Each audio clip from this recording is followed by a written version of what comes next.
অদ্ভুতভাবে প্লুটোর মারা যাওয়ার পর আমার ব্যবসার অবস্থা একটু একটু করে ঘুরতে শুরু করলো। আমারও হালকা খারাপ লাগছিল, বেচারাকে ওভাবে না মারলেও চলতো। আমি জিনিয়া আর টুলুর সাথে সম্পর্কটা আবার স্বাভাবিক করে এনেছিলাম। টুলু আবার আমার কাছে আসছিল, খেলছিল। আমি ভাবলাম ওদের একটা সারপ্রাইজ দেওয়া যাক।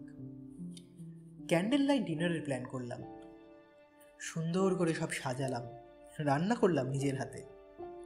সবাই খুব চমকে গেল। অনেক দিন পর জিনিয়া আমায় হাগ করলো। কি মজা, আজকে বাবা রান্না করেছে, টেডিটাকে নিয়ে যায়।